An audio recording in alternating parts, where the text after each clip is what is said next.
Good morning, everybody. Good morning. It's me, Mitch, down here in the corner. Like most of you have been watching Kiltsy, and they're just finishing up over there. Did their drawing, and I'm here, right on time. So, while we wait for them to wave and say goodbye, you know the drill. Drink it if you got it. And we'll leave that up there for a second and see when they're really finished. Meanwhile, I hope the bell has rung and the class is out over there. The kids are starting to come down the hallway towards my classroom. We got coffee.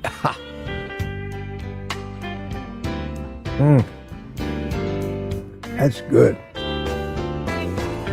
I am drinking it today.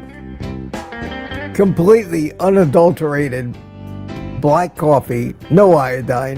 Had the leucine already. I honestly can't taste the difference between the coffee with or without the iodine.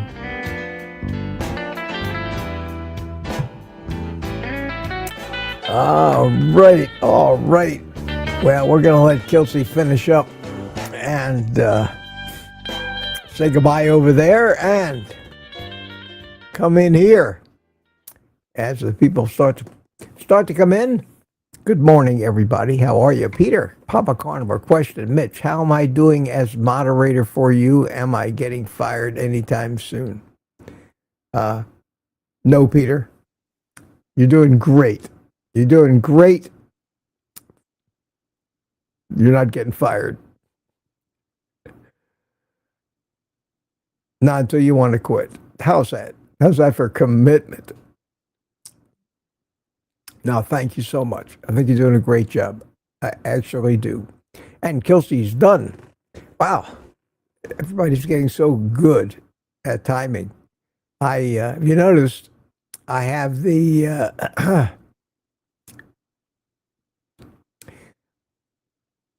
I turned off those rankings in the chat.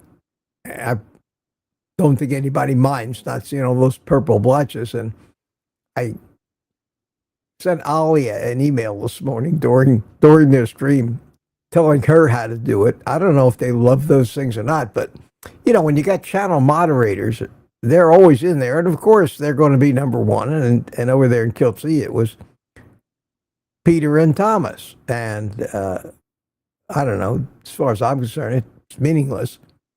It just annoys me. And I told her how to turn it off, and I don't think she had figured that out yet.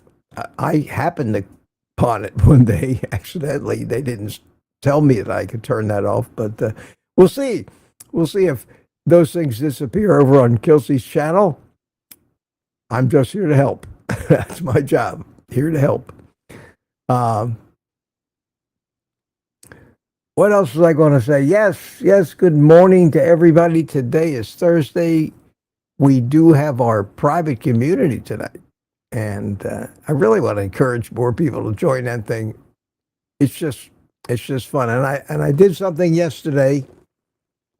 At the end of my stream yesterday, I made a big point of saying I'm not going for a walk. I'm not going to film it. I'm tired of filming those things, and blah blah blah. And what did I do? I filmed it, made a video. I like to do that, walking and talking. Got it all edited. And the problem is that I have to release these things. I have to release these things about 2 to 3 in the afternoon to maximize the number of my audience that's actually online. Because for a video to really get any views, it has to get views real quick. People have to jump on it. But I said, nah, I'm not going to rush the editing. I'm not going to always be working on this deadline with that kind of pressure. I'm going to release it when it's done to the private community first. And I did that last night. And I think 50 or 60 people have seen it so far. And it will go public today. right before 3 o'clock in the afternoon for everybody else. I want to see if that really kills a video's chances of actually having YouTube spread it. That's what makes a video popular. Not how many of my regular viewers really like it. It's, does it sprint right out of the gate? And then their algorithm says, wow, look at that. Maybe other people in the genre might want to watch this video. We'll push it out to them. And they call that impressions. And I can monitor the number of impressions my videos get. And the ones that, even though YouTube tells you it makes no difference how many views you get in the first 15, 20 minutes, everything I see in my analytics proves that you don't get the views in the first 15 minutes. It goes nowhere and just dies.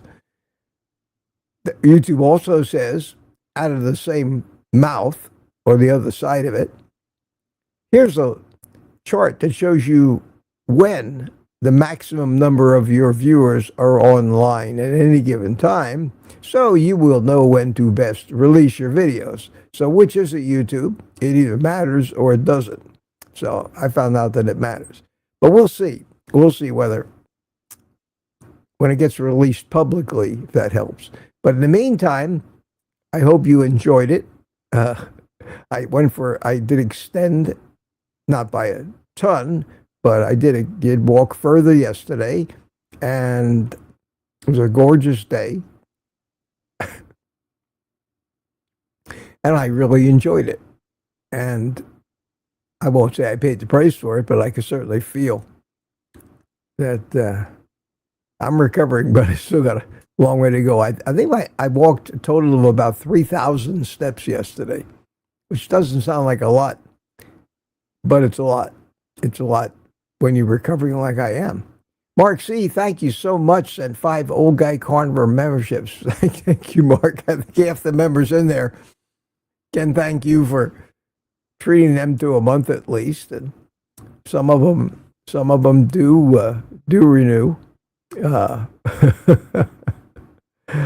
I saw, I don't know how many of you saw it, but if you didn't see it, go to Juliet's channel, Carnivore Coach Edens, and watch her interview with our great friend, CB Carmack, from last night, which was her 4th interview, and I'm proud to say I was her first.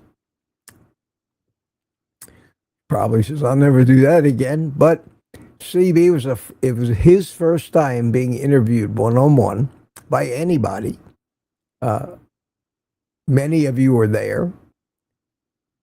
I didn't get to see it live, or I would have said hello in the chat, but I did watch the replay. It did come up on my feed, and I made sure I was subscribed to her channel so I wouldn't miss these things. I evidently, with all that hoorah from my interview, I forgot to subscribe.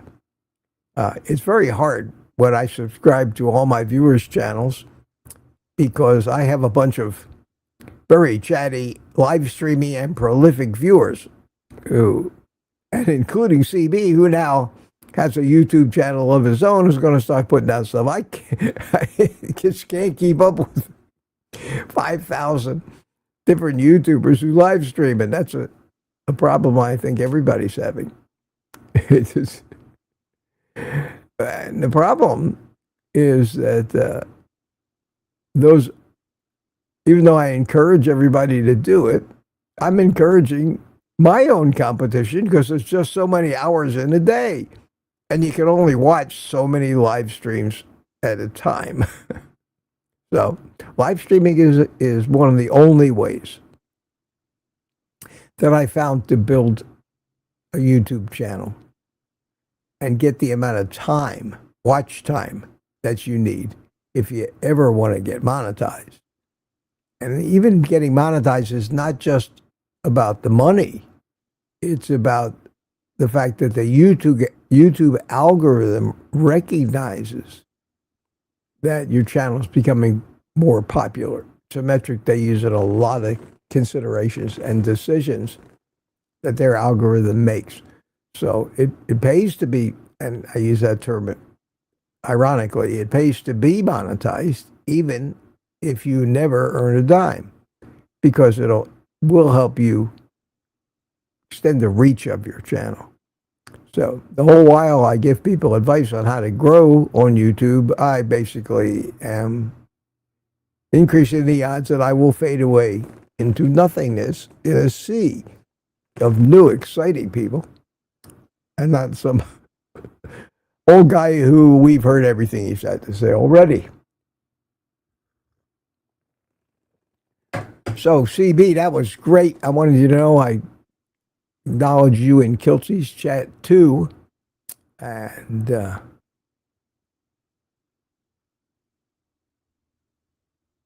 I actually learned some things from CB, and it ain't the first time. CB, like me, jokes and makes a lot of self-deprecating humor. I constantly refer to myself as a bald-headed old fart, and because I know it's true. And CB, because of his accent, there are so many people that just hear a southern accent and assume that the person is a ignorant redneck, and those are his words, not mine. And I can identify with that. I can identify, not being a redneck, but with being judged superficially or misjudged. Now, interestingly enough, some of these, quote, ignorant rednecks that I've met in my life have been the smartest people, who find that being smart, really smart, but having everybody else think you're just a hick, is quite an advantage in getting one over on them when you feel the need. And if you've ever tried to negotiate any kind of a business deal with one of these good old boys, you're bound to be raked over the coals, because you underestimate wildly the intelligence of the person you're negotiating with. So the smartest of those good old boys use that and don't even want you to know that they're smart because they can manipulate you.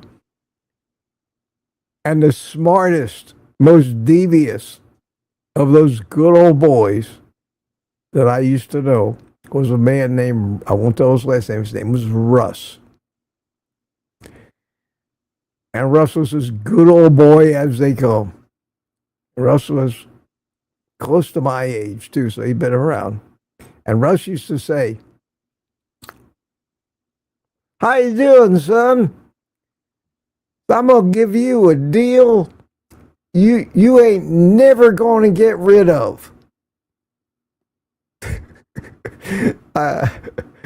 And I still laugh whenever I hear his voice in my head saying, "I'm gonna give you a deal you ain't never gonna get rid of." And this guy was smart and clever and too devious for his own good. But oh well, so that's a little commentary for this morning. No biology this morning, just a little observations. And share a few thoughts about this community of ours, which is fabulous. And the video that comes out today, let me see if I can get the thumbnail up here for you, so you can see what it's going to look like. Let's see, videos. Here it is. This one right here. It's me out there walking, it says. And kudos to whoever came up with this term. I titled it, on the thumbnail, a walk and Mitch information, because I really like that. So that'll be available to everybody. Be available to everybody at 2:47 p.m. this afternoon, and I'm going to see how that works out. And I think that may be, if it doesn't just completely kill me in the YouTube algorithm, I think that may become my new modus operandi, is not killing myself to beat the deadline of filming, editing, and getting a video out the same day. Doesn't make any difference if it comes out the next day. And when I do get it done, no matter what time of day it is, just put it out there for the private community to get a little preview of it. Makes me feel like I'm doing at least a little something more for you guys that want to be part of that. And then just set it to automatically release, to go from private members to public, usually during the week just before 3 o'clock. I saw a comment from CB Carmack. Oh, no, it was not CB. It was DS111. Hi, DS111. How are you? Old Guy Carnivore, an old Jewish business owner, told my dad something similar 40 years ago. Stick with us. We'll screw you good. Yeah, well, I admire people like that. I try to be somebody like that. You never know you never have to guess my intentions when you deal with me. I just tell you how it is, and it's up to you to take it or leave it, I guess. I think I wish more people were like that and a little less devious. Now, much rather deal with somebody that's not their intention to screw me over, but unfortunately, that's the way of the world. So let's see what we got going on here. We have, first in last night was Main Runner, Donna Ray. See you at 7 a.m. I'll be at breakfast waiting on double bacon. Way to go. Smoothie is here last night as well. And Wayne Herman was here. Looking forward to tomorrow's show. Don Shiger checked in. And Mandy Beddoes, see you in the morning. Her coffee pot is ready. Lady June from the United Kingdom. Patty's Garden have to come by and say hi. Well, hi, Patty. How are you? Mike Sealy checked in. I think it was this morning. Yes, 4:24 a.m. right on time, getting up for work.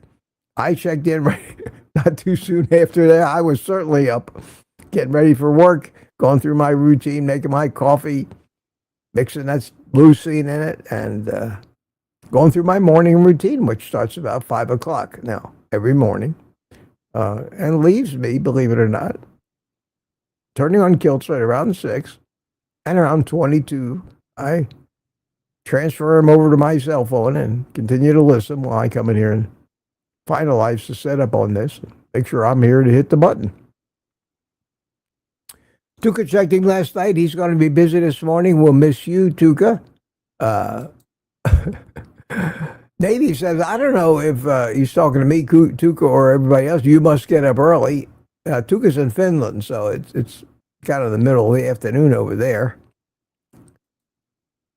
He says, hello, everyone. Home from vacation. Just got back last night from Green Bay, Wisconsin. Welcome home.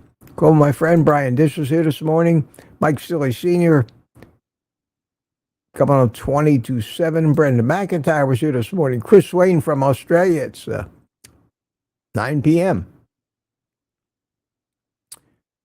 in the future. Loretta's here. Hi, Loretta. How you doing? And Smoothie checked in. John checked in this morning. Thomas checked in. Michael Pregler checked in. Coming up on 7 o'clock. Rick checked in. Oh, my God, I'm not ready. Not ready for you, Rick. Hang on. There you go. And Brian B. Matt is here, says good morning. And Smoothie and Lori. Hi, Lori. How you doing? Rick at 6:59. Larry Ryan at 6:59. And as if there's a doubt, although it's been a close race a couple of times, as if there's a doubt in anybody's mind, Robbie Autry on us. on the button again. Hi, Robbie. Thank you. Thank you. You are today's winner. And mere milliseconds later, Juliet dove on the button. So good morning, Juliet. How you doing? That was a great interview you did with CB last night. Kudos. You're getting the hang of it. That was interesting. And CB is an interesting guy. An interesting guy. I've got a lot of admiration for that man who's not had the rosiest of lives when you listen to his story, as neither have I. And it just goes to show you all the things that society uses as metrics of whether you're a worthwhile, good-hearted human being. Their letters and degrees and accomplishments and curriculum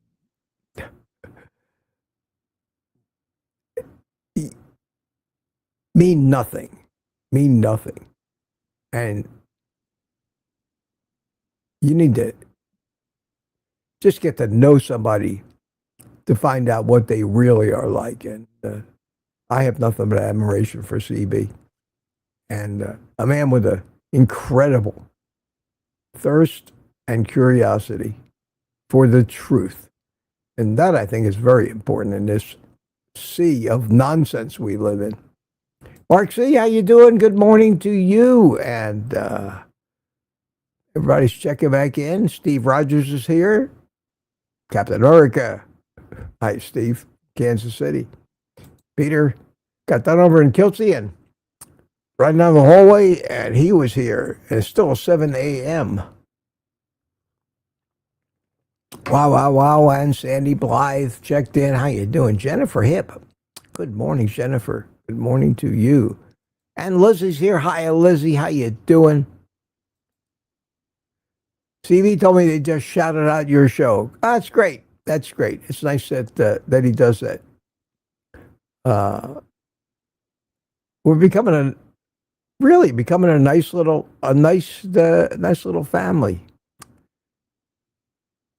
And I see in the current chat, Princess Mom, guess who's back again? Hey, Mitch, I've missed all of you so much. I'll be listening until 7:30, then chatting. Oh, Princess, so it's great to have you back. Great to have you back. Linda McDaniel is here at 7:01, first of the 7:01s. Say hi to Anthony and Aaron chimed in. And who else?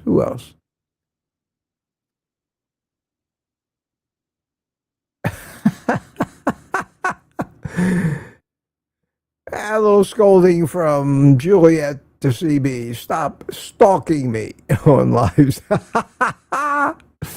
Oh, yeah. And Jerry Voitis is here. Hi, Jerry. Good morning to you. All my friends are in the house. Isn't that great? Sharon McCabe. Michael Preg lives with us. Hi, Michael. How you doing? Good to see you.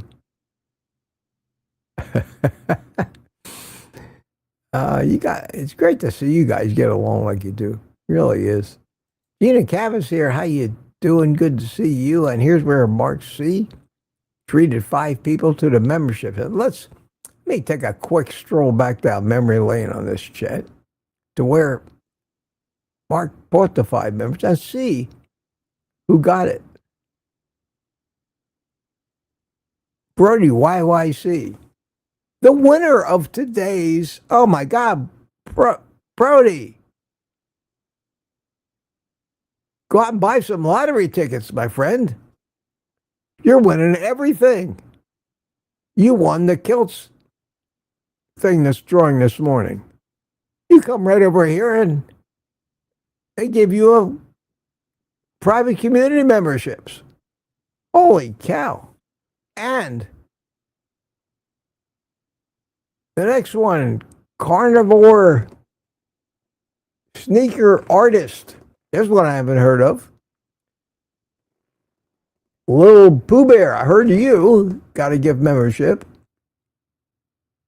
It's hard to read these green names. Carney for Health and Snap. Say thank you to Mark C, guys, if you're in here. I still don't know how YouTube picks them out, but they do. They do. And now's the time where I tell you to buy me a coffee. Put my link into there because I can. And put QQQ in the chat if you've got questions or subject matter that you think might be fun to bring up and talk about. And I'll be happy to do that. Tristan says, 471, member for 3 months. Good morning, everyone. How's it going, Mitch? If it was any better, it'd be against the law. Things are great. I feel great this morning. And looking forward to another day. Don't have anything monumental planned. Tell you what, I think you guys will probably be very happy for me as I announce the expected arrival tomorrow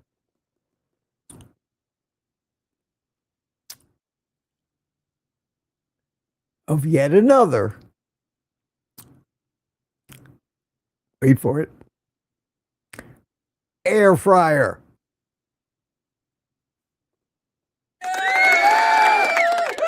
Thank you. Thank you. Thank you. Yes, the collection grows.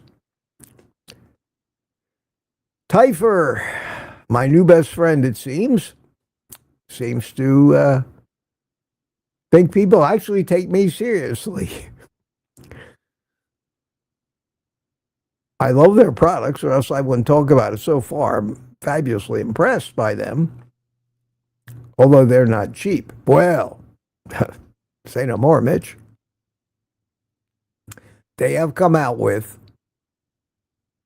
a new air fryer called the Sync, S-Y-N-C, as not to mislead that it might be S-I-N-K. And it's a less expensive. I don't think it's self-cleaning, but I haven't seen it yet. In fact, nobody has seen it yet. Here's the first time in my life where yours truly gets to look at a product before almost anybody else, because they just ship them to who they consider their influencers. And I've never been in that position before. So for me, this is flattering. And I don't really view it as an opportunity to sell a ton of air fryers, as opposed to the fact that it's about time somebody noticed good old Mitch. And I got an email, and then I got a tracking number, and it's coming tomorrow. And the thing that's unique about this is it's a taller air fryer. It's really designed to do things like whole chickens. You know, roast chickens or whatever. And the thing that makes it really different is that it has a Bluetooth thermometer built in, right into it. It's not something you got to have separately. And it's designed with special programs and all to do certain kinds of cooking. I have no idea what it is, how it works, or anything yet, but I know it's going to be regularly priced below $200 and with the thermometer. So it looks like if people do not have an air fryer, and I'm not telling people they need to always buy the latest and greatest, but if people are looking for a new air fryer and don't want to spend the kind of money for some of these, like the Typher Dome, which is not meant to replace, this might be a great option. So I'm looking forward to that. And I'll probably over the weekend, I'll play with it and make the video and put it out sometime next week. I think it's going to be, if it's not available yet, it will be. We'll have a discount code like usual. And it looks promising.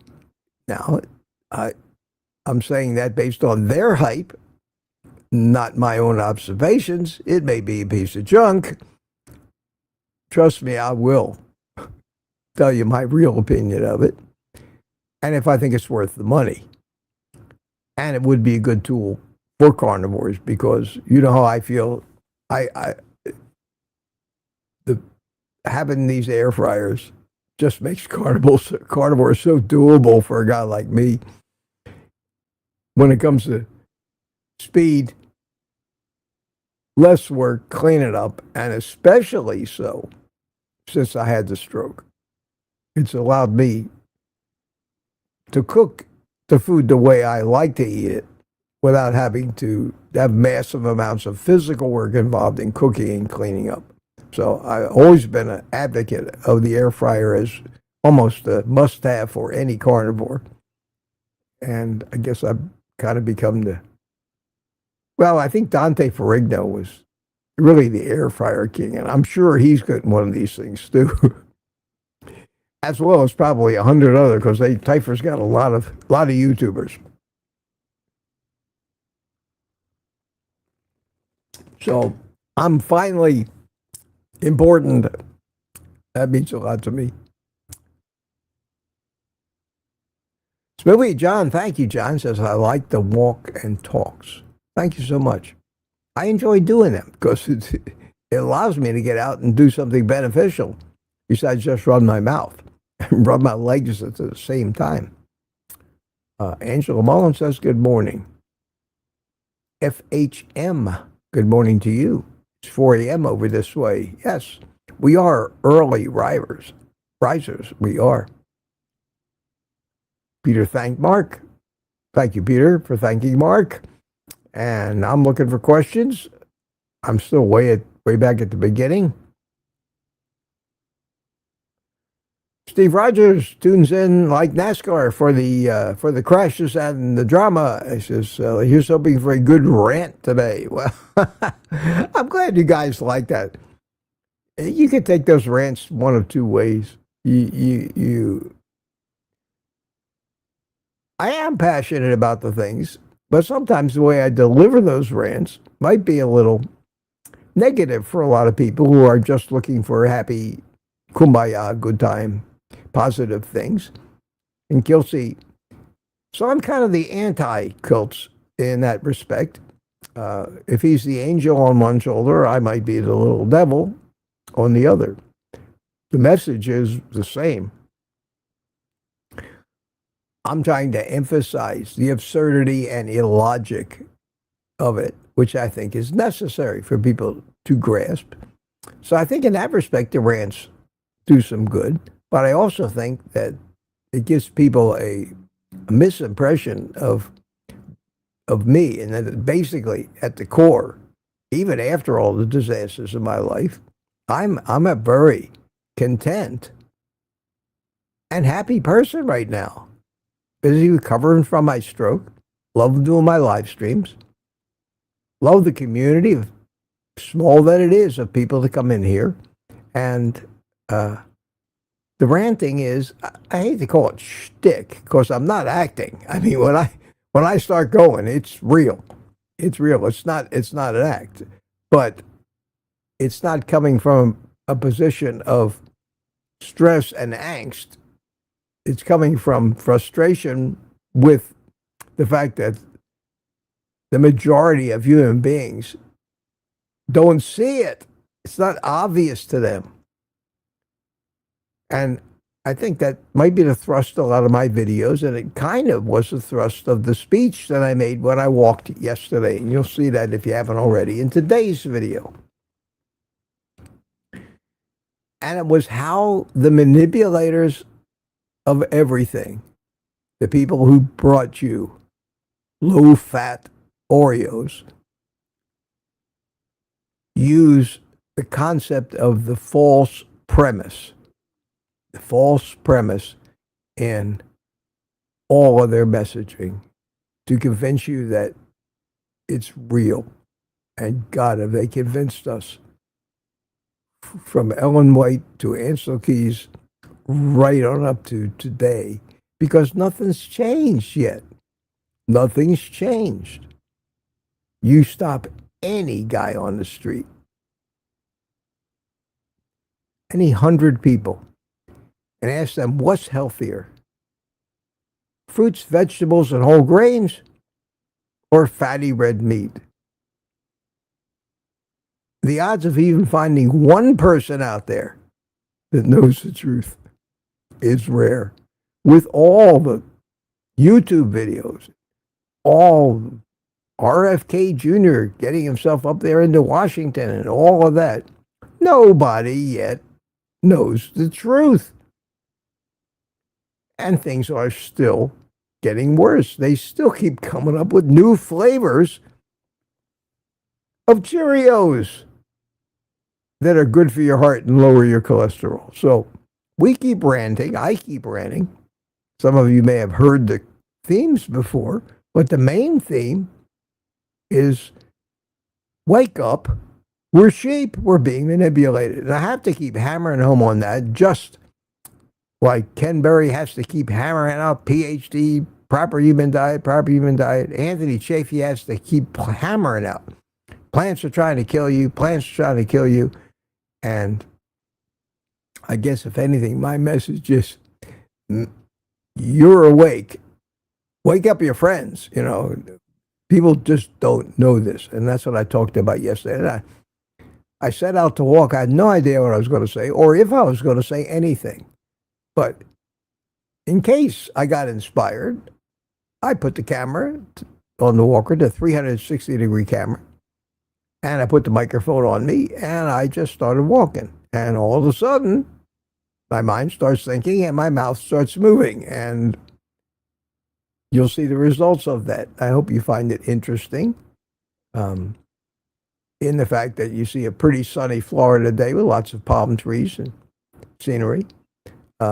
Some halfway decent cinematography and audio, which is tough to do when you're out walking right along the wall that borders I-95 and all of that traffic noise. You're going to be amazed what it takes to filter that out. Have your voice come through clearly. Did a pretty good job of that. And get to spend a little time and go for a walk with me. Something I'd really love to do with all of you. Just go out for a stroll. I had a comment. From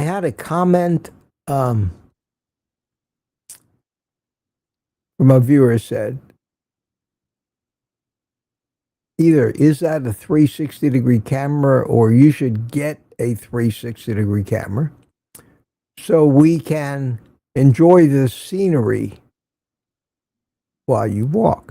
Well, that is a 360-degree camera because I don't touch the camera during that whole walk. That's how I can change the scene from looking at me to looking forward.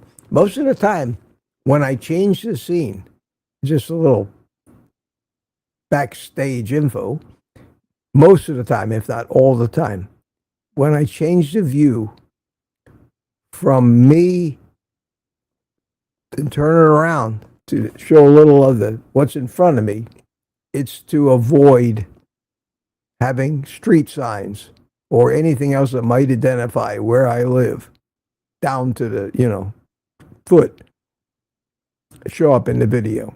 Because a couple times I did that.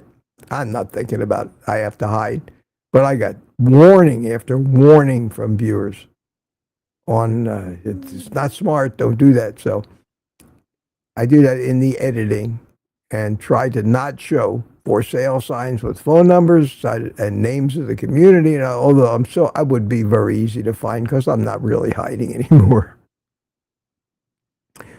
But I hope I don't offend somebody so badly because I try not to argue with people or debate with people or piss them off or call them names. I basically just would rather hide them so I don't have to deal with them.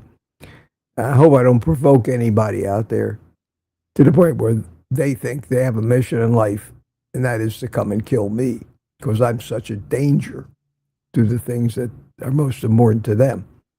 Hope I never get that way. I don't think I will. I don't think I'm big enough with a big enough audience. And the people that don't like me have already disappeared. The chat is going strong. Let me see if let me start running through this and see if there's any questions here. I did see something go by.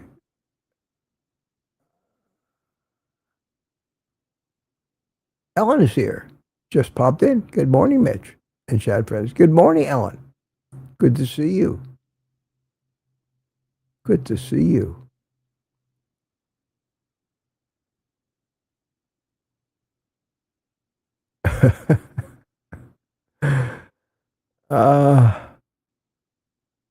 And there's Ellen. Yeah, everybody's saying hi to Ellen. That's going to keep the chat busy for a while. Rick says the ducks and iguanas are my main danger.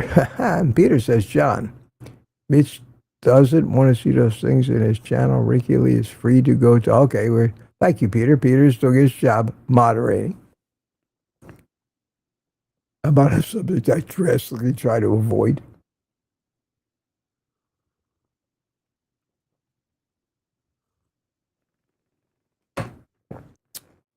And we all know what that is, and I won't mention it again. But thank you, Peter. I appreciate that. And then listen, if people don't understand that I, too, have sensitivities and rights, I don't want them here. I don't care who they are. If they can't respect my rights and not try to keep converting me to their beliefs, I don't want to be around them. I don't care if they go away. I've made that very clear. I respect your beliefs. I don't ever try to change your mind about those things. Please. Peter shouldn't have to keep repeating the point that I've made 100 times. So we'll leave it. We'll leave it. Drop at that. Rick, I can't imagine people accusing you of being a redneck. You gotta talk the talk to be a redneck.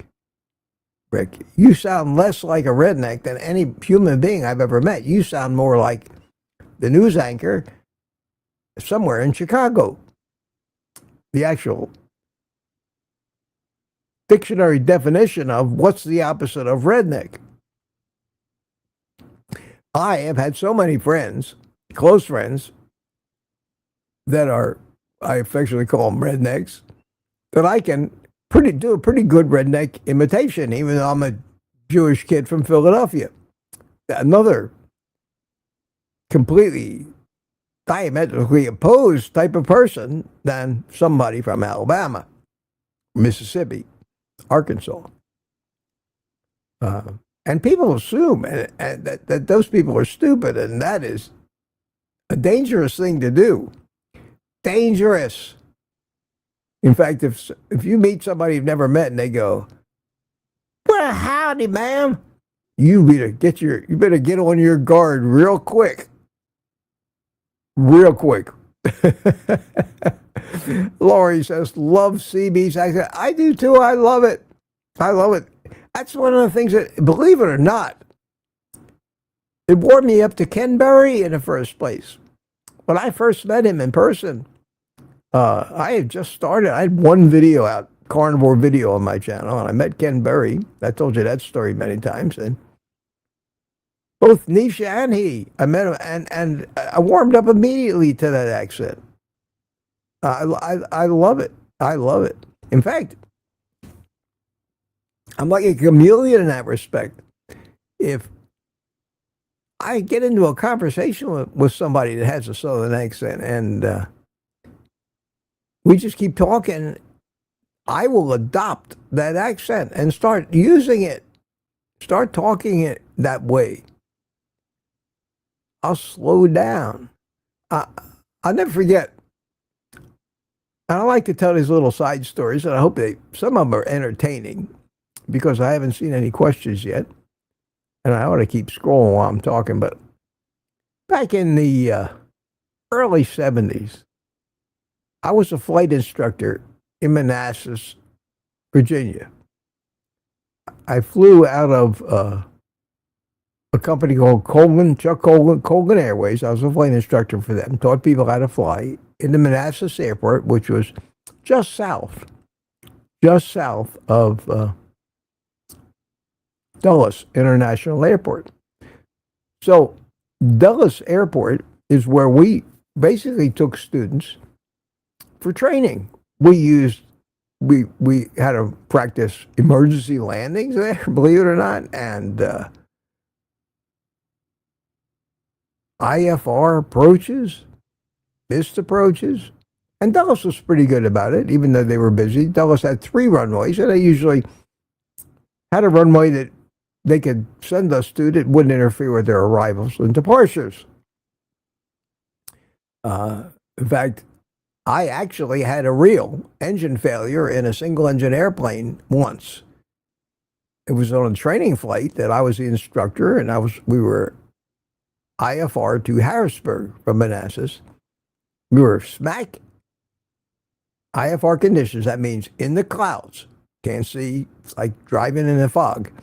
You have to fly by instruments. I was at 4,000 feet climbing out of Manassas. I had to cross Dulles. I was talking to Dulles Air Traffic Control. The student was.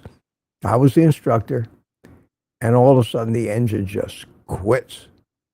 Now, here we are. I'm 4,000 feet, got no engine, no power. I got a student who panics. And I'm on the radio with Dulles Approach. And I said, you need to declare an emergency. I squawked on the transponder 7700, which is the emergency code that you squawk when you have to declare an emergency. Declaring an emergency in an airplane is a very serious event because you're a licensed pilot. I was a licensed flight instructor. If you handle it wrong, you could lose your pilot's license and at very worst, get hauled up on the carpet for some kind of violation.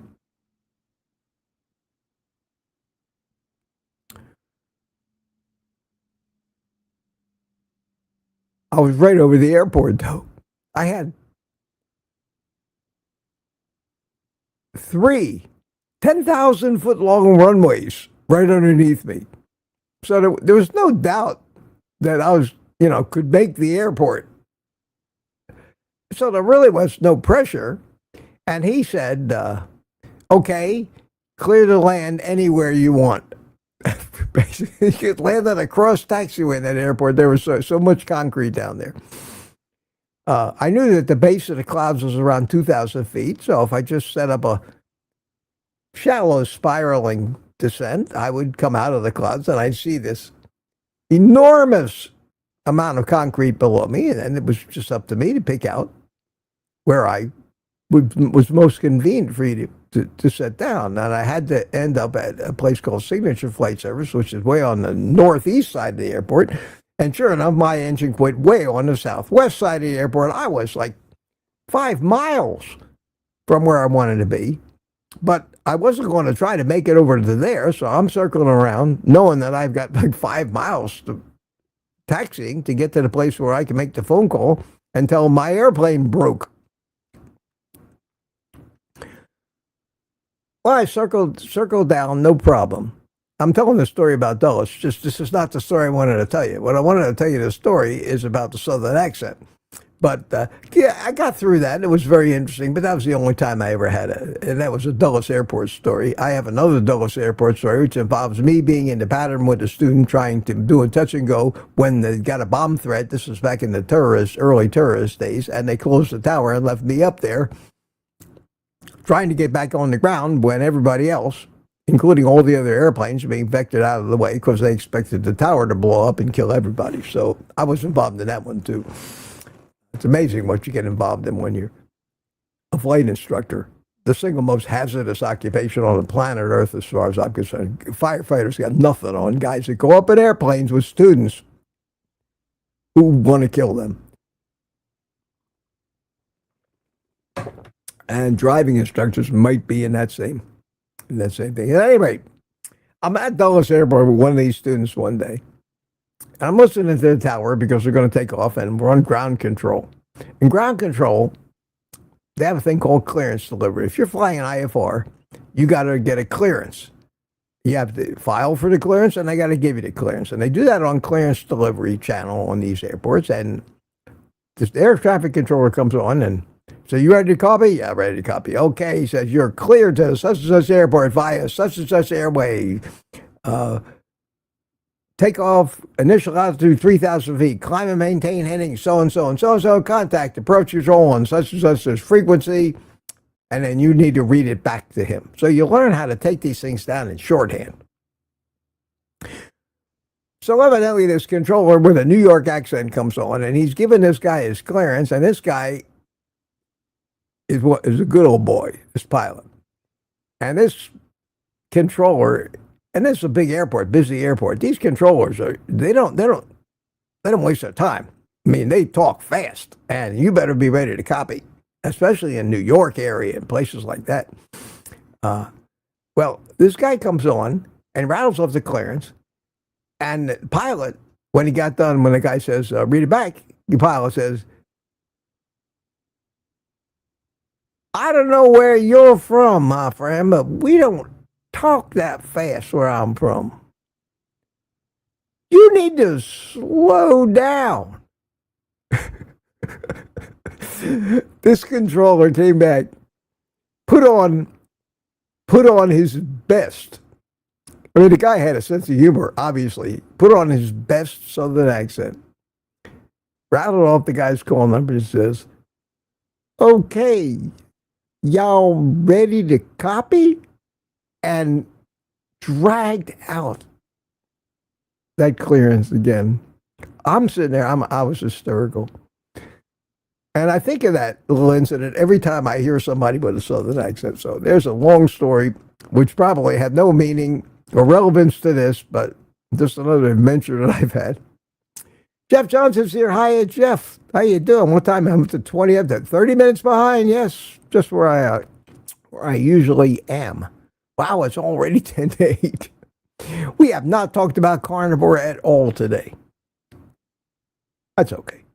That's okay. The DSLO says misinformation in progress. Somebody has got to have asked me a question. Peter's explaining to Sue what a misfit is. I like that, Peter. Yeah, Peter, you're earning your keep. You're earning your keep. We'll keep you. We'll keep you. Sue, Smoky Bear Lover. Good morning to you. Peter welcomes Princess back, and Thomas is here. Target prime rib. I'm cooking lamb for breakfast. Wow, it's unusual.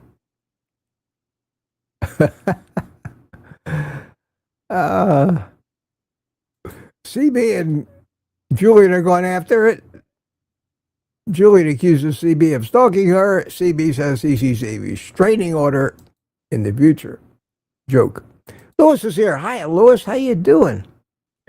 How you doing, my friend? And there he is. Brody, the luckiest person in the world this morning. I was in the kitchen boiling water when they ran that. Yeah, I'm telling you, my friend, play the lottery today. This is your day. We don't get many days like that.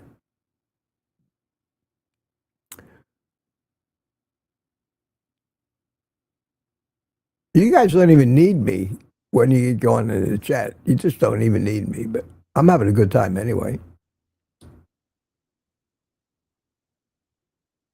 Everybody's still saying good morning, everybody. I'm up to almost 7:30.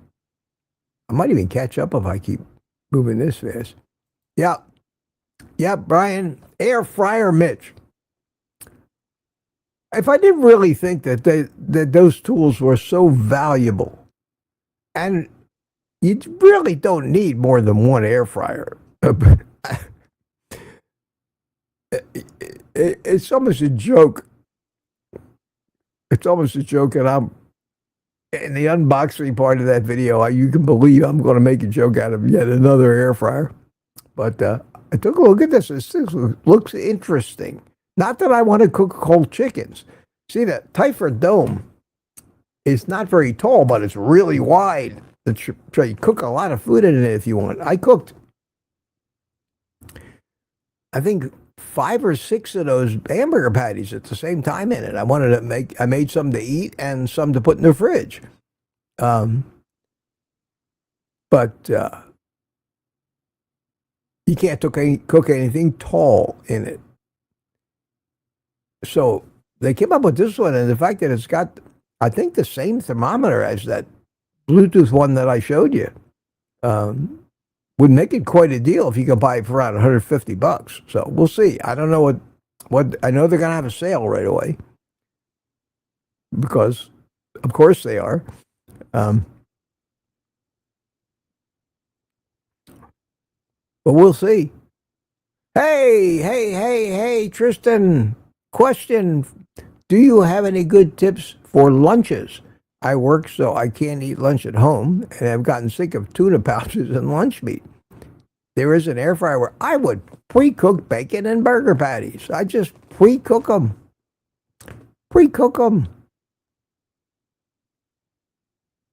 Don't cook them real well done, but almost all the way done, and throw them in the air fryer at work. You can even throw them in once they're cooked, you throw them in the microwave. It works good too. That's what I would do. That's what I do at home. If it's good enough for me to eat it at home, why wouldn't I want to eat it at work? I agree with you on the tuna pouches. There's nothing, to me, I used to eat a lot of tuna salad. Love tuna salad. I like the tuna with the mayonnaise, with the chopped up onions and green peppers and things like that in it. But just to eat tuna out of a can or a pouch, it's horrid. And it's usually packed in some kind of seed oil. Anything they package in these cans. You gotta be careful when you buy sardines even. That it isn't in, that you got them in water. Not even the olive oil, because the olive oil that they use is adulterated too. There have been so many videos on YouTube warning you about don't buy olive oil because it's mostly canola oil. As everything, you know how I feel about everything, there's an angle and a fraud to everything that they're selling. Especially if it's cheap. There's a reason it's cheap. And if you're lucky enough to find a supplier that charges what it's worth because it's really what they say it is, that's worthwhile finding, but that's the rarity these days. So most olive oils you find on the supermarket shelf are horrid. They're no better than canola oil. In fact, half of them may be half canola oil. Michael Pregler is inquiring on Peter's love life. But yeah, I would think, Tristan, that that's what I would do. And it could be any kind of a meat. You could even make some chicken thighs at home in an air fryer. Get them good and crisp. And throw them in the air fryer at work for just a couple of minutes. And it'll crisp them back up. And you have a great lunch, real food, instead of stuff that comes out of a pouch or a box. Tupperware. Tupperware is the answer.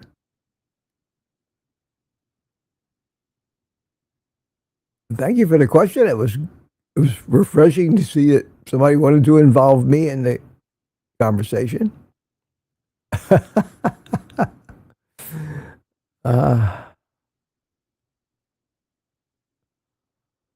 Any more questions? Peter's keeping the chat busy. Ellen's still keeping the chat busy. I'm still trying to catch up. 7:34. I'm going to look for any questions. There may be a good one. Maybe something that I might be able to lend a little insight to. That is why I'm here after all. This is where Ellen came in.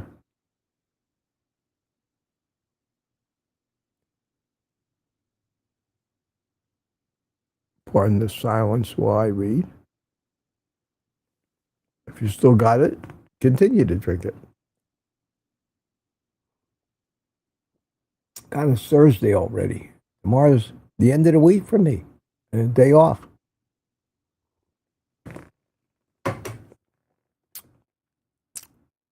That's good. I'll do that. I'll start working on learning about that new air fryer tomorrow and Saturday. Richard Williams, good morning from Copper Hill, Tennessee. How you doing? Good to see Princess Mom in here again. Yeah, Rick, no engine power. Well, when you have an engine failure in a single-engine airplane, the propeller doesn't stop turning. The windmills actually provide some braking, unfortunately. And that was the first real engine failure I'd ever had in an awful lot of flying time. And it's a rude awakening, because many times in my life I have taken single-engine airplanes out across the ocean. Not very far, but I used to fly all over the Bahamas and down to the Keys all the time. And there are places, if you have an engine failure in a single-engine plane over water, you are flying a potential boat, really, and you'd have to make a water landing. And I routinely got a little nervous doing that, but sometimes I look back at saying maybe I trusted those things a little too much. And I got to a point in my flying career when I only flew twin-engine airplanes. Just for that reason, because I spent a lot of my flying, my personal flying over water, especially living in Florida and loving the Bahamas and the out islands like I did. I started flying twins, but it lulls pilots into a false sense of security, because you have one engine of two fail, that will cause most pilots to crash the airplane, because they're not trained enough and haven't had enough experience practicing single engine outs in a twin engine airplane. And the reason is, all of a sudden you got all this power on one wing, a drag on the other wing, and the airplane wants to yaw. And more than likely, pilots that aren't ready for it and don't know how to compensate, aren't quick enough on the rudder, and retrim the airplane and feather the dead propeller and do all that other stuff within seconds, end up in a spin and crash. So there are so many pilots who think that you're better off flying a single-engine airplane, unless you're Buck Rogers or somebody, Sky King, and really an excellent pilot. You're better off and have less chance of killing yourself if you only have one engine and it quits. Your chances of getting the airplane on the ground safely are better. But somehow, flying over water, I decided twin-engine airplane, twice the maintenance, twice everything. I felt better doing it. And I never had a single-engine failure. That's the only time in my whole flying career I ever had an engine quit on me.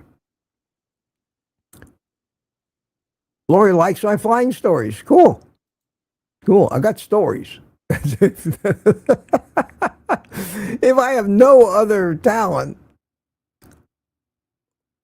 or resource, I have stories. Man, you guys haven't heard anything yet, some of this story, but I try to keep it on topic to a certain point, and most of my stories are not all about carnivore. Lizzie says, awesome, brother's getting a plane and brother-in-law is getting a helicopter. Wow. Good luck to them. Hope they learn how to fly them. I tried a helicopter. I wanted a helicopter. I took some helicopter lessons, and I was going to go for my helicopter rating. Because when you have a pilot's license, you have to be rated in certain sophisticated types of machines. For example, not everybody with a pilot license, even a commercial pilot license, can fly a multi-engine airplane. It's a whole separate skill. So you need a multi-engine rating. Not everybody who has a pilot's license can fly sophisticated equipment.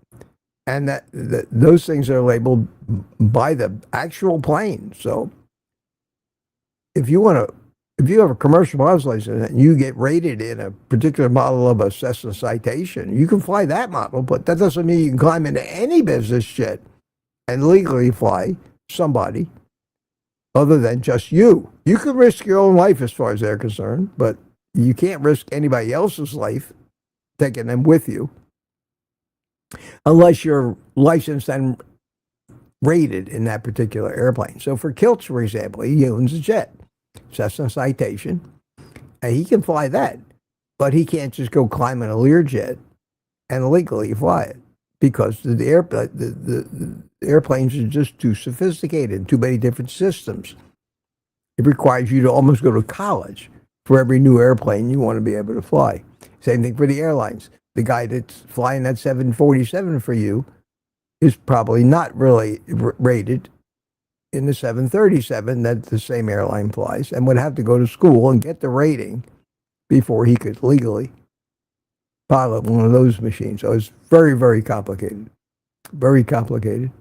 And it's a lot of study, a lot of work. Most people don't have any idea what these pilots have to learn and go through just to be allowed to fly that over your house with the potential of crashing into it and killing you.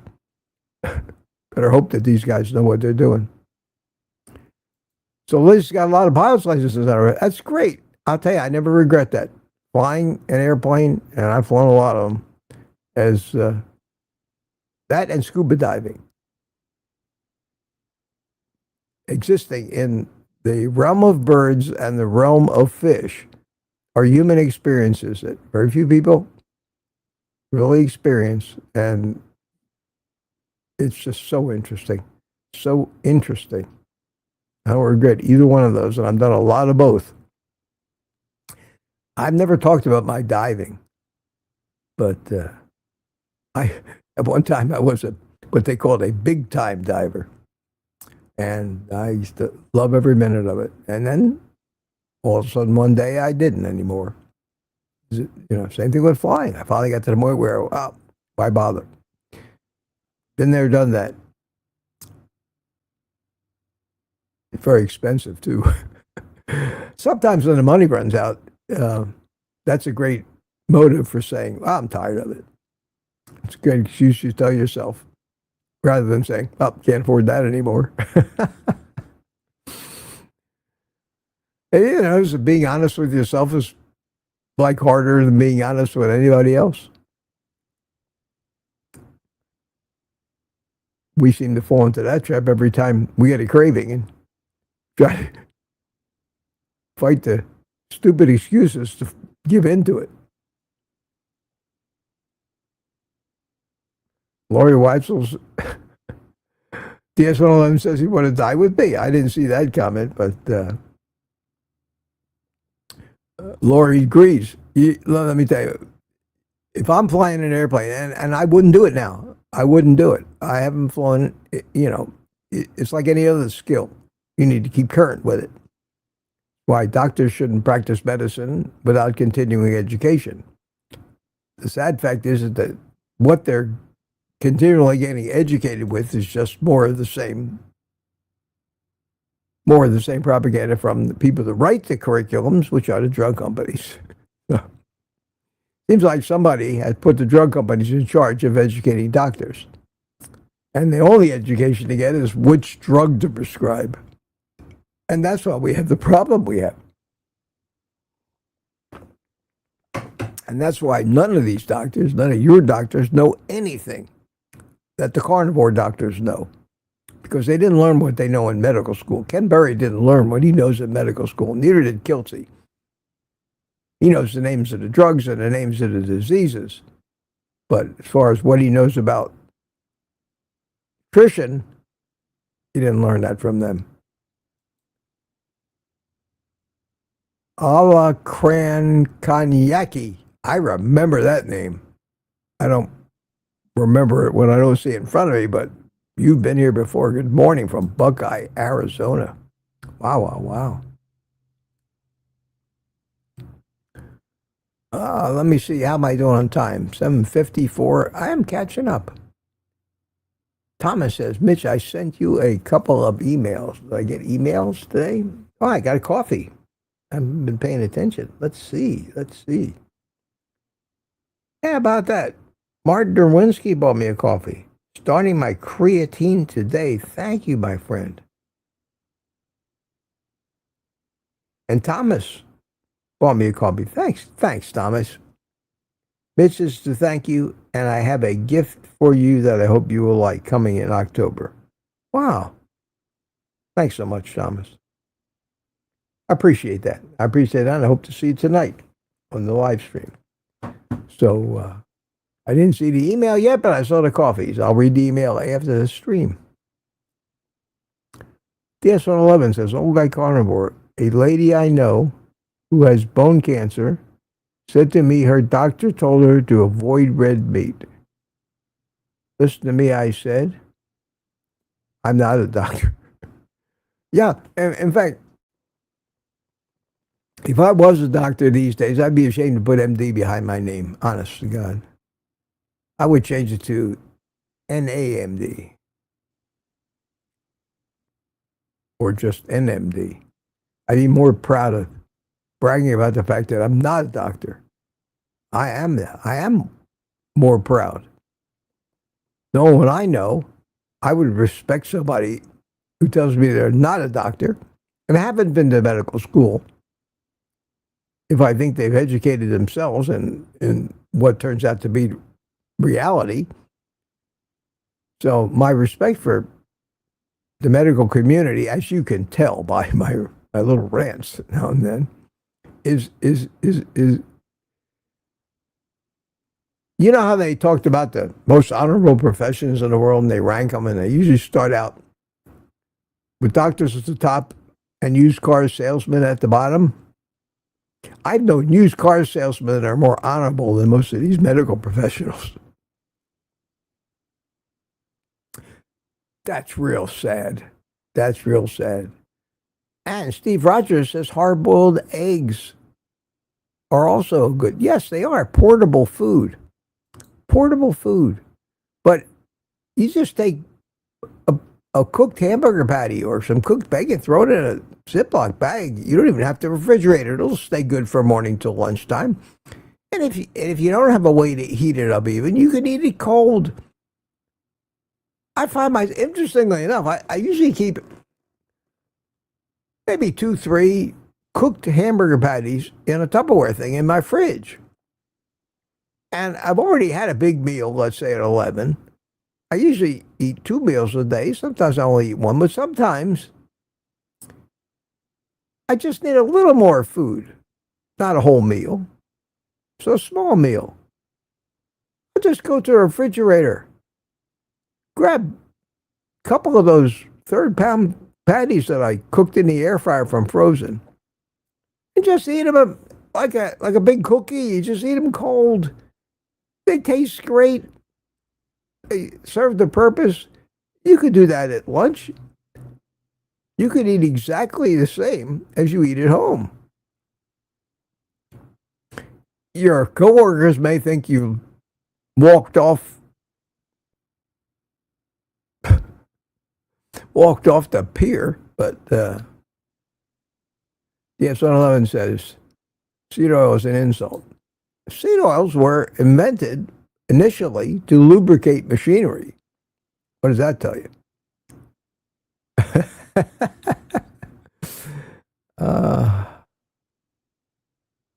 All right.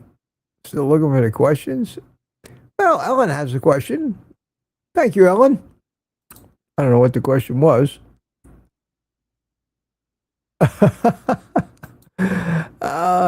Okay, Ellen. I got it.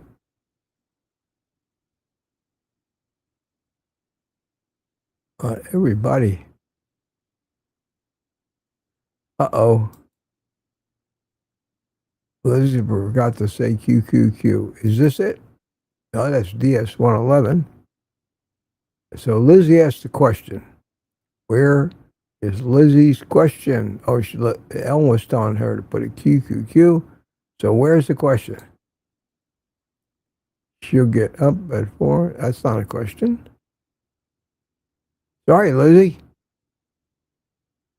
I don't see it. It's happened way back, and maybe everybody, somebody else is talking to Lizzie. No, that one kind of disappeared into history. Oh, well, that's his life. Here's a question from Brenda. Brenda McIntyre. Did you have skin tags that dried up? Yes, I did. Yeah, I did. I had a couple of stubborn ones that hung on for a while. Then I actually went to the dermatologist when I had to go for my my skin cancer exam, which I'm finally finished with after the melanoma on my nose so many years ago. But I was going every 6 months for a while to make sure that the cancer didn't reoccur. And between the time I had that cancer, I went hard keto and then carnivore, and I stopped getting precancers on my head. My skin cleared up. Everything just got great. Of course, my dermatologist, he thought I was crazy, eating so much meat and not eating all those healthy things that he eats. He's getting fatter and I'm getting thinner, and he's getting older and older looking, and I'm getting younger and younger looking. But that, don't believe your lying eyes, Mitch. I'm a doctor. But most of my skin tags just went away on their own. And a couple of them, it's like my cigar cutter, that little guillotine thing. Snip, snip, snip, and no big deal. And I had them snipped off. I haven't had a skin tag since. Not one, not any, since I changed my way of eating. So, good question. They might go away. They might not. Might just hang on. But there's no big deal. If they annoy you, just get rid of them. And you see these people that get them up around their neck and have tons of them. You know they're not healthy. You know they're a sign of metabolic illness. They don't kill you, but they're not pleasant, especially if they catch on something and you pull them and tear them off.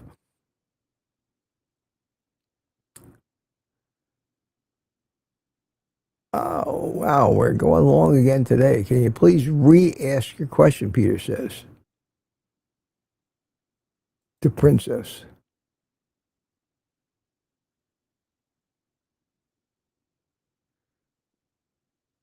Princess, Papa Carnivore, do we have any butchers or ranchers in the group yet?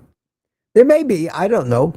I don't know if Peter knows. Peter, if you know, tell him. But I don't think so. I don't think this is the kind of place that the butchers hang out.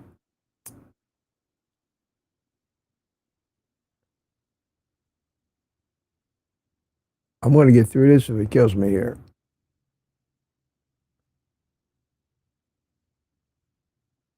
Chatty bunch of people. That's great. Yes, Anthony. Cigar cutter. Yeah. That's the bottom of the chat. Beats biting. Well, the dermatologist has a little tiny stainless steel one, surgical cutter. They can remove all kinds of little growths. I had a couple of little bump things that have been on my face most of my life. It was annoying. I would be shaving. I'd irritate them. They just grew there. We all have those things growing on us in various places. And one day I said to the dermatologist, "Can you get rid of these?" He says, "Sure, no problem." Snip, snip, snip, snip, snip. That fast, they were all gone. Puts a little tiny round Band-Aid on each one, and bingo, never came back. I said, "Why didn't I do this 30 years ago? Why have I been putting up with this crap?" So yeah, there are times when doctors do you some good. I'm not saying we should not have a medical community or research. We just don't have enough of an excuse for one to support the kind of money that we're spending on medical care, and unless they're intentionally doing things to drum up business, and that's basically the state we're in. So Smokey says, question, what is a good PC cleaner these days? Used to use C cleaner, but I don't know what that means. I don't know what you're talking about. PC cleaner, you mean like for your computer? I don't get it. John?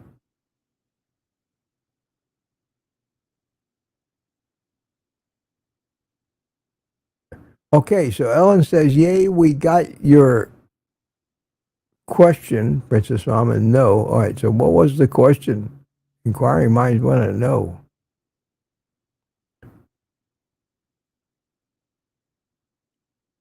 And Ellen puts my Buy Me a Coffee link in there. Thank you, Ellen.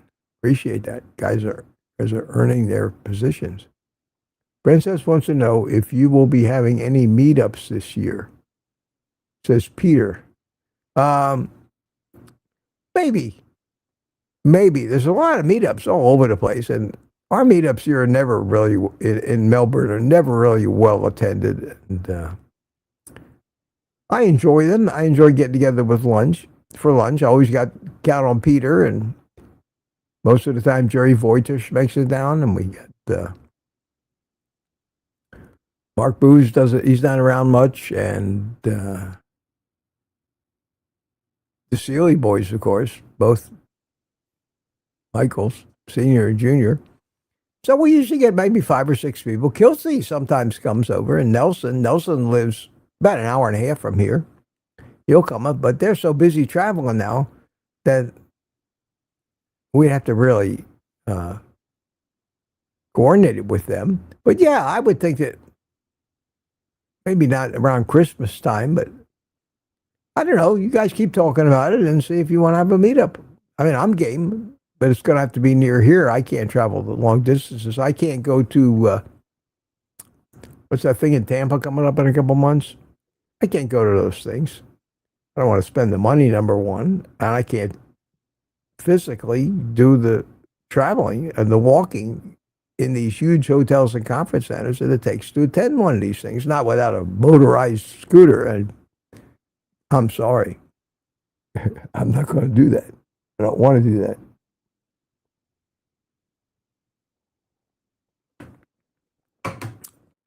So I'll miss that. What is that meetup called that's in Tampa? You know what I'm talking about. Kelsey talked about it this morning. Come up in a couple of months. Everybody's going to be there. It's a big deal. Costs you a fortune to go. Expensive hotels. Big time admission fees.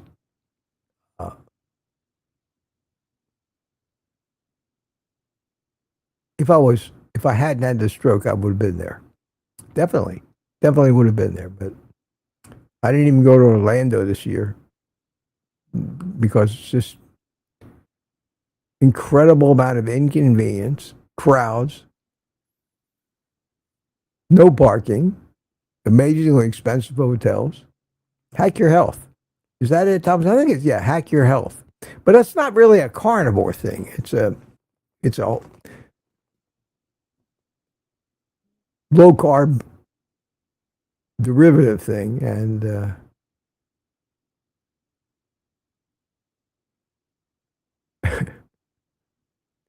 oh, I guess hack your health. Yeah. Louis just said, yeah, it's a hack your health thing. I'd like to be there if a limo came to my house and drove me over, and then somebody had it, was able to move me around in there. But I'm just, I would be, I hate to say embarrassed, because I don't think anybody would think the less of me if I showed up on a mobility scooter. But there's no way in hell that I can walk those distances where you walk from one end of the lobby to the other trying to get to the meeting room a half a mile. That I could always do that. I mean, I would walk miles. When I went to that thing in Orlando, I must have walked 20, 30,000 steps in that day. Never had a problem with that. Walked fast with intention, but the stroke devastated me. And even though I'm recovering, for me right now, it's a big deal if I can walk unaided down to my mailbox and back. So, come a long way, but I'm still hoping I'll get back to where I was.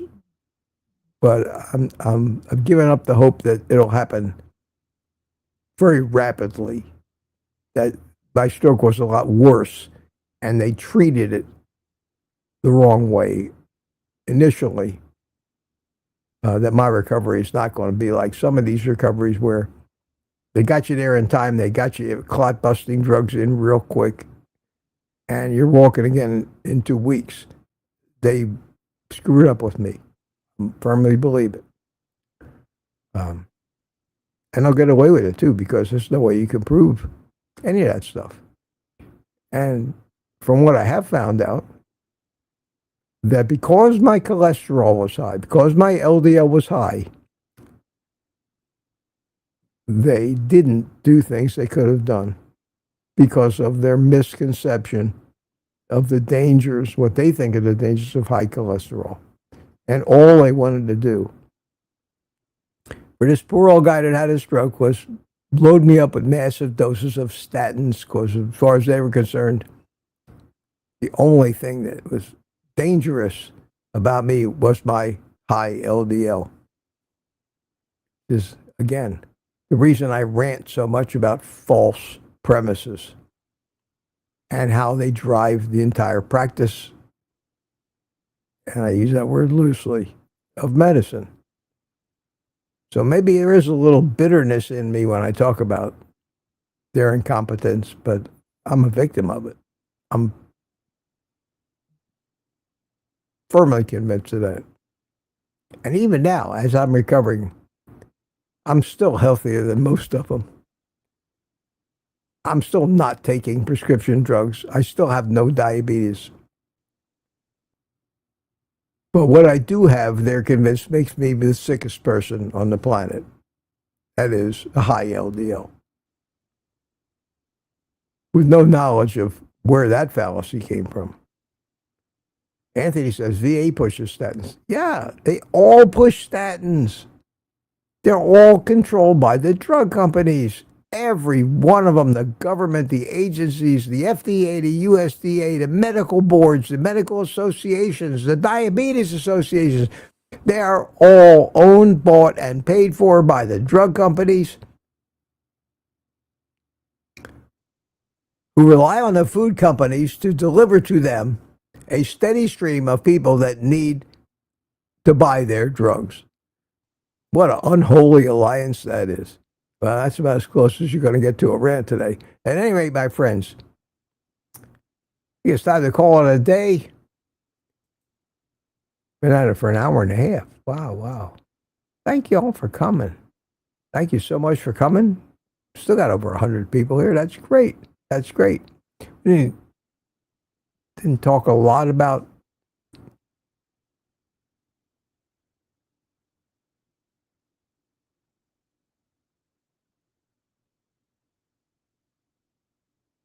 I'm trying to read some of the last of the chat here. Brian Scooby forgot to send that $50 to. What $50? People said to me $50?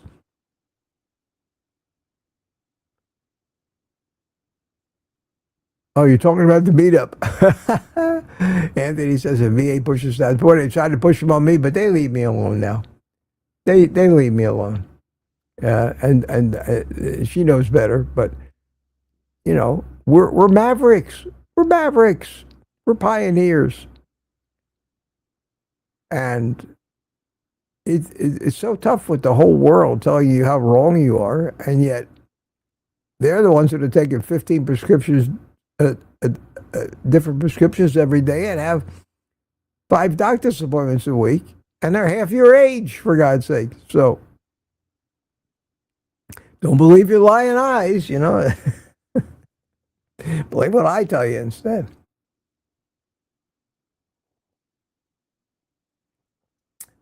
Mitch, have you ever cooked with lean pork mince? So you're talking about lean ground up pork. Josephine, no, I haven't cooked with it. I don't see any need to. I go out of my way to cook with fattier meats as opposed to leaner meats, and I would prioritize beef over pork any day of the week. So if I was going to make a recipe like a meatloaf or something, now what I have done in the past in making meatloaves is so many meatloaf recipes call for the trifecta of different meats. You have minced beef, hamburger, lamb, and pork. And many supermarkets will sell you the 3 different meats in the same package as a meatloaf mix.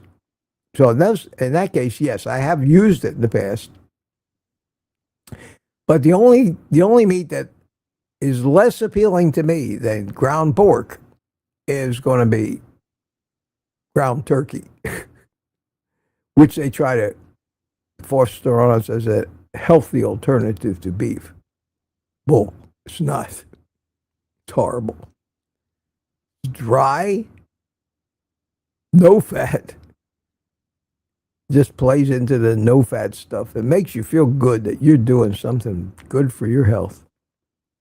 We got all these sick people feeling so good about themselves out there. And I talked about wine in this video coming out today. It's the same thing. People drinking mass quantities of wine thinking they're doing something good for them. All right. Let's call it a day. Let's play some happy music. Say goodbye to your friends.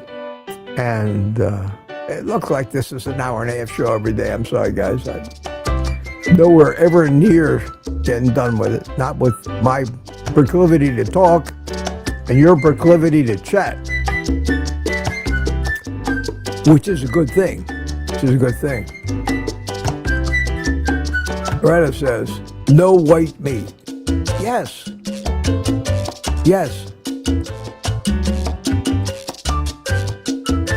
I agree. So everybody's saying goodbye now. Thank you. Enjoy your day, everyone, says Sister T. Thomas. Goodbye, everyone. CB Carmack waving.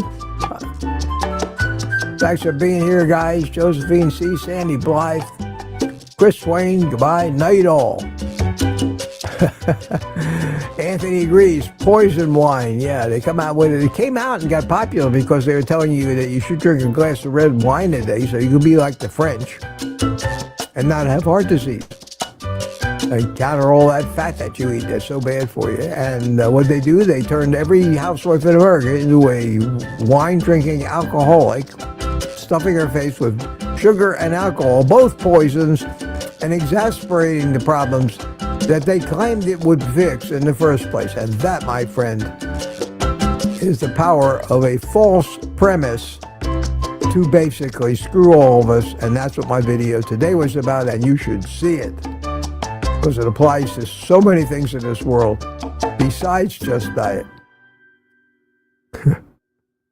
And with that, on that note, happy note, I'm going to say goodbye. I will see you all tomorrow morning, 7 o'clock, right after Kelsey here. And until then, take the rest of the day off and eat meat.